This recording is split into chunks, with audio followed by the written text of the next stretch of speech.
అందరికీ నమస్తే అండి. Welcome back to our channel. ఇవాల్టి వీడియోలో సుబ్రహ్మణ్య షష్ఠి రోజు జంట నాగులకు ఏ విధంగా పూజ చేసుకోవాలి అనేది షేర్ చేస్తున్నాను. ఒకవేళ మీకు ఇలా షష్ఠి కుదరకపోతే మళ్ళీ ఎప్పుడెప్పుడు ఈ పూజను చేసుకోవచ్చు అనేది కూడా ఈ వీడియోలో షేర్ చేస్తాను. అంతేకాకుండా పూజ నియమాలు ఏంటి, ఎలా చేసుకోవాలి, ఎటువంటి పదార్థాలు ఈ రోజున తినాలి, ఇవన్నీ కూడా ఉపవాసం ఉండాలా, ఇవన్నీ కూడా పూర్తి వివరాలతో ఈ వీడియో ఉంటుంది. సో ఇక్కడ కూడా స్కిప్ చేయకుండా చూడండి. మనకి జంట నాగుల విగ్రహాలు అనేవి సహజంగా ఇలా రావి చెట్టు వేప చెట్టు కలిసి ఉన్న చోట దేవాలయాల్లోనూ ప్రతిష్ఠించబడి ఉంటాయి.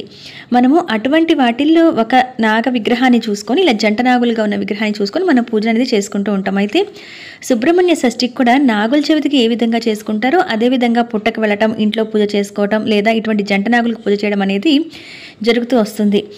మీరు ఒకవేళ జంట నాగులకి ఇంట్లోనే పూజ చేసుకోవాలి అనుకున్న సుబ్రహ్మణ్య స్వామి వారికి ఇంట్లో పూజను ఏ విధంగా చేసుకోవాలని నేనైతే ఒక వీడియో అయితే షేర్ చేస్తున్నానండి.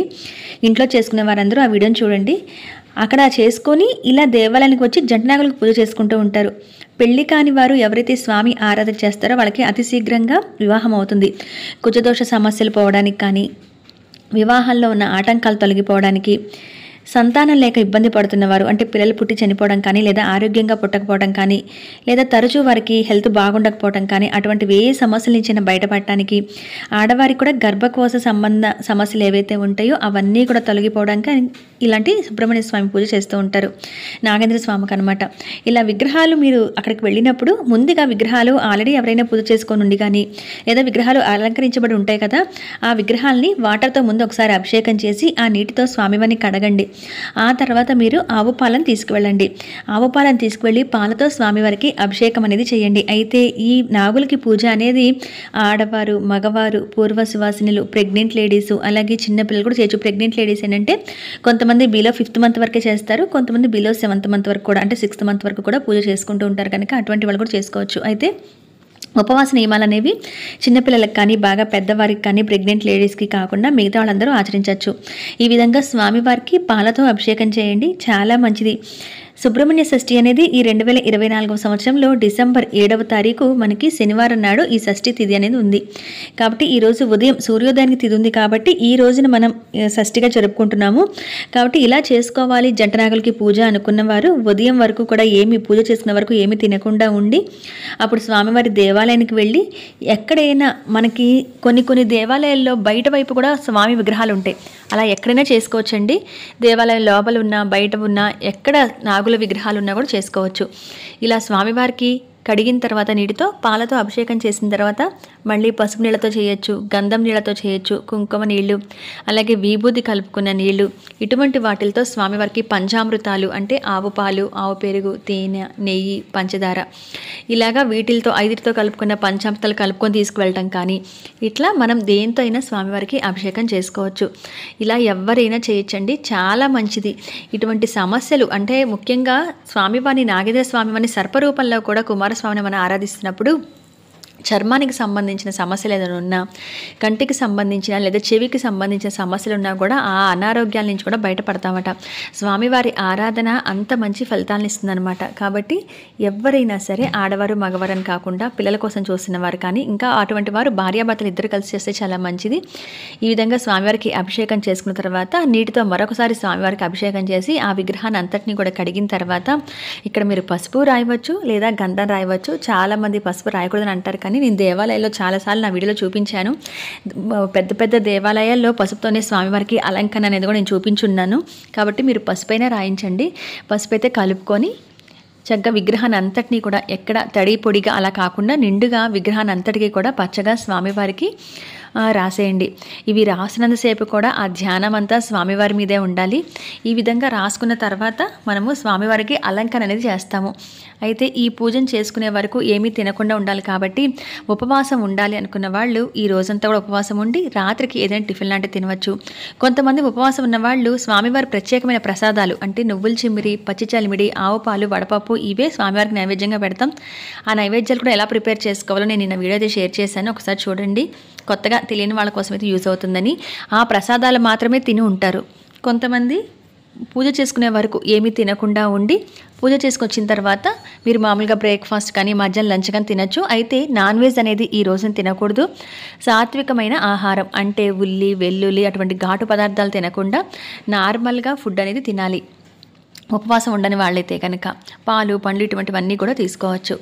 ఒకవేళ మీరు ఉపవాసం ఉండలేకపోతే ఇలా చేయండి. ఉపవాసం ఉన్న వాళ్ళైతే కనుక రాత్రికి టిఫిన్ లాంటివి తినండి. పాలు పోసొచ్చిన రోజు అంటే ఈ విధంగా జంటనాగుల విగ్రహాలకు కానీ పుట్టలో కానీ పాలు పోసొచ్చిన రోజు రాత్రిపూట భోజనం చేయకుండా టిఫిన్ లాంటివి తింటే మంచిది అని అంటారు. ఉపవాసం ఉన్నవాళ్ళే కానీ లేదా ఉపవాసం లేక మధ్యాహ్నం భోజనం చేసిన వారైనా రాత్రిపూట టిఫిన్ లాంటివి తింటే మంచిది. ఈ విధంగా స్వామివారికి అలంకరణ అయిన తర్వాత మీకు ఆ పూజ చేసుకున్న ప్రదేశంలో అంటే ఎక్కడైతే స్వామివారికి పాలు పోసారో అక్కడ ప్రదేశంలో మీకు దీపారాధనకి అనువుగా ఉంటే కనుక ఆ ప్రదేశాన్ని కూడా మనం విగ్రహాన్ని కడుగుతున్నప్పుడు ఆ చుట్టుపక్కల కూడా కడిగేస్తే ఇక్కడ చిన్న బియ్య పిండితో ముగ్గును అనేది పెట్టండి. పెట్టి ఇక్కడ ఒక స్వామికి దీపారాధన పెట్టడానికి చూడండి. ఒకవేళ మీకు అక్కడ స్వామి దగ్గర పక్కనే వెంటనే పెట్టడానికి కుదరకపోతే కొంచెం దూరంలో అయినా సరే స్వామి వారికి ఒక దీపారాధన అనేది చేయండి. ఈ విధంగా చిన్న ముగ్గు పెట్టి దీపారాధన చేయండి. ఒకవేళ మీకు ఏదైనా కానాలు ఇవన్నీ కుదరకపోయినా స్వామివారికి అభిషేకం చేసేంత మాత్రం తప్పనిసరిగా నమస్కారం అయితే చేసుకోండి. ఈ విధంగా స్వామివారికి ముగ్గు పెట్టి ఆ చుట్టుపక్కల దీపారాధనకి ఏర్పాటు చేసుకొని దీపము, ధూపము చూపించాలి. దీపం పెట్టేటప్పుడు కూడా కొంచెం దూరంగా పెట్టండి. ఈ రోజున బ్రహ్మచర్యం పాటించాలి. ఉదయాన్నే తలారా స్నానం చేయాలండి. ఆడవారు, మగవారు ఎవరైనా ఈ పూజ చేసుకుంటున్న వాళ్ళు. అలాగే కత్తితో కోసిన కూరలు అయితే ఈరోజు తినరు. అది ఇంట్లో పూజ చేసుకున్నప్పుడు కూడా నేను ఆ నియమాలు చెప్పాను. ఇంట్లో పూజ చేసుకున్న దేవాలయానికి వెళ్ళి ఇలా జంటనాగులకి లేదా పుట్టకు వెళ్ళి పాలు పోసొచ్చినా జంటనాగుల విగ్రహాలకి అభిషేకం చేసుకొని వచ్చినా సరే మీరు ఆ రోజు కత్తితో కోసిన కూరలు తినరనమాట. అంటే అవేవి కూడా పొట్లకాయ, బీరకాయ ఇటువంటివి ఏవి కూడా తినరు. నైఫ్తో కట్ చేసినవి తినరనమాట. సాత్వికమైన ఆహారం తప్పనిసరిగా తినాలి. ఎగ్స్ తినటం కానీ, నాన్ వెజ్ తినటం కానీ అటువంటివి అస్సలు చేయకూడదు. ఈ అభిషేకాన్ని పిల్లల చేత చేయించినా కూడా చాలా మంచిదండి. వాళ్ళకి ఆరోగ్యం కలుగుతుంది. అంతేకాకుండా వాళ్ళకి మంచి విద్య అనేది, జ్ఞానం కూడా వస్తుందన్నమాట స్వామి దయ వల్ల. కాబట్టి పిల్లలు ఉంటే కనుక అంటే పోయగలిగే పిల్లలు, వయసున్న పిల్లలైతే వాళ్ళని కూడా తీసుకువెళ్ళి మీరు పాలనేవి పోయించవచ్చు. ఇక్కడ స్వామివారికి 2 పూలు పెట్టి దీపం వెలిగించిన తర్వాత స్వామివారికి ధూపం కూడా చూపించి మీరు ఏదైనా అష్టోత్తరం బుక్ తీసుకెళ్తే కనీసం అష్టోత్తరమైనా స్వామివారికి అక్కడ చదువుకోండి. ఒకవేళ అలా మీకు రావు అని అనుకుంటే కనుక ఓం శరవణ భవ లేదా ఓం శ్రీ సుబ్రహ్మణ్యేశ్వర స్వామిని నమః, శరవణ భవ నమో నమః ఇలా ఏదైనా స్వామివారి నామాన్ని ఉచ్చరిస్తూ మీరు ఎన్నిసార్లు నామాన్ని పలకగలిగితే అన్నిసార్లు పూజన చేసుకోండి. అదే ఆ నామాన్ని చెప్తూ కూడా. పెళ్లి కావాల్సిన ఆడపిల్లలు, పెళ్ళైన ఆడవారు అయితే కుంకుమతో కూడా స్వామివారి దగ్గర పూజ చేసుకోవచ్చు. ఎర్రని కుంకుమతో, అలాగే గంధంతో కూడా. మరి ఈ పూజ చేసుకున్న కుంకుమని, గంధాన్ని ఏం చేయాలంటే పూజ అంతా అయిన వెంటనే ముందు తీసి పూజ చేసిన వారు కానీ పక్కన పిల్లలున్న నుదుటిని ధరించండి. ఆ తర్వాత ఒక తమలపాకుల మీద కానీ ఇలా ప్లేట్లో కానీ ఇలా నేను అక్కడే దేవాలయంలో పడి ఉన్న రావి ఆకు మీద నేను చేశాను అర్చన అనేది. ఆ రావాకు పరంగా కుంకుమ, గంధము పెట్టుకొచ్చుకున్న ఇంట్లో ప్రతిరోజు కూడా ఆ కుంకుమతో ఆడవారు, మగవారు కూడా పెట్టుకోవచ్చు. బొట్టు పెట్టుకోవటం. ఆ గంధం అయితే మగపిల్లలు రోజు స్కూల్కి వెళ్తున్నప్పుడు కానీ పిల్లలు, మగవారు బయటకు వెళ్తున్నప్పుడు కానీ ఆ గంధాన్ని ధరిస్తే చాలా మంచిది. మనం ఇంట్లో పూజ చేసుకుంటే ఏ విధంగా అయితే పక్కన పెడతామో అలా దేవాలయంలో పూజ చేసుకున్న కుంకుమ, గంధము కూడా ఇంటికి తెచ్చుకోవచ్చు. తెచ్చుకుని ఒక పక్కగా పెట్టుకొని ప్రతిరోజు కూడా పూజలా పెట్టుకుంటే మనకి ఒక రక్షలాగా పనిచేస్తుంది అనమాట.